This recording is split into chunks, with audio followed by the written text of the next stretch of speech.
Si los sobornados estuvieran presos en Colombia, se derrumba el poder político. Se derrumba este tipo de régimen, como lo llamaba Álvaro Gómez Hurtado, el régimen de la corrupción. Se derrumba. Y el 70% de este Congreso tendría que irse, porque el pueblo colombiano nunca más los volvería a elegir. Esa es la realidad. Por eso nominaron a Néstor Humberto Martínez, y por eso este Senado de la República decidió aplaudirlo, generar también el manto de impunidad para que él no fuese investigado, porque el silencio del Senado de la República es simple y pura complicidad, porque la mayoría del Senado de la República pertenece al régimen de la corrupción. Y por eso este debate de control político fue cercenado brutalmente por un corrupto que se sentaba en esa silla. Fue cercenado brutalmente por un corrupto, hoy preso. Macías convenientemente abandonó el recinto y permitió que el corrupto acabara con la democracia en el Senado de la República, cercenando brutalmente el debate. No hubo investigación a profundidad de Odebrecht. ¿Y por qué? Porque los sobornados son los dueños del poder político en Colombia, son los dirigentes de los partidos políticos tradicionales de este país. En el lapso de ese debate, la senadora Paloma Valencia, para ocultar los hechos del debate por el cual había sido citado Néstor Humberto, y que era un debate de la oposición, sacó un video. Ese día, sin sonido, sacó el video. Toda la prensa nacional, que es una prensa propiedad precisamente de Luis Carlos Sarmiento, el sindicato de Odebrecht en ese momento, y otros como él, decidieron coger el video contra Petro, volverlo viral y no recoger las conclusiones que hubieran podido ser del debate de Odebrecht. Era un ataque central, certero, a profundidad, construido por la bancada del Centro Democrático. Y hoy puedo decirlo con tranquilidad, el tiempo siempre da la razón. El hecho por el cual no se mostró el audio del video fue porque en el audio del video se decía qué significaban esas imágenes, que la Corte Suprema de Justicia investigó a fondo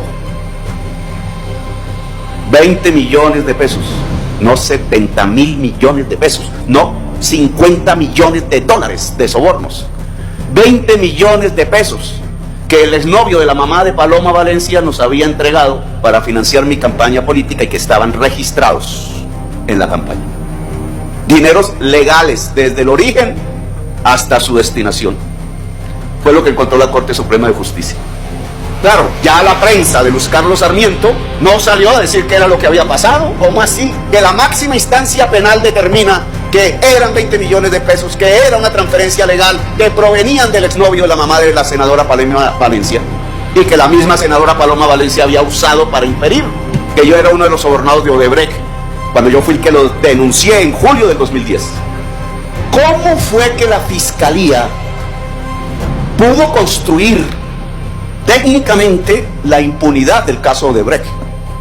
Eso no lo podíamos hacer en el debate, porque el debate era para que hicieran la investigación.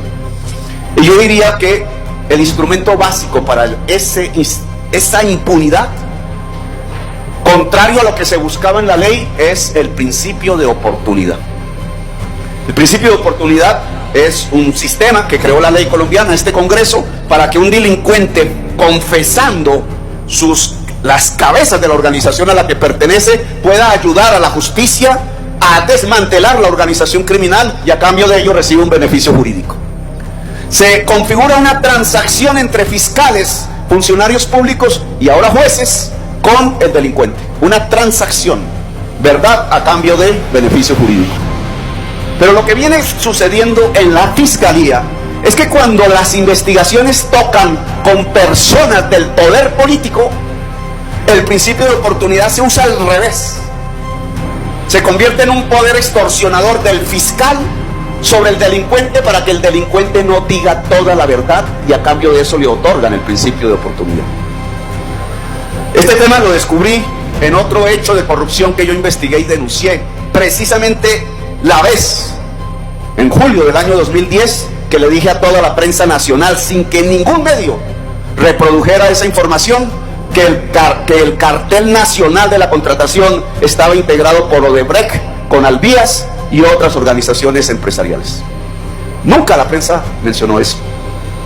Pues bien, en mi denuncia sobre el cartel de la contratación de Bogotá, que allí sí la prensa mencionaba muchísimo a Samuel Moreno Rojas, a Iván Moreno Rojas, a Emilio Tapias, que yo mismo denuncié y develé, hoy metido en el robo de los 70.000 millones de pesos de Mintic, al grupo Nule, nunca mencionó, a pesar que había dicho que estos eran apenas un puente hacia otra realidad que consistía en que no solamente un grupo se había apropiado del Estado a nivel distrital, sino que había un grupo más poderoso que se había apropiado de la contratación a nivel nacional.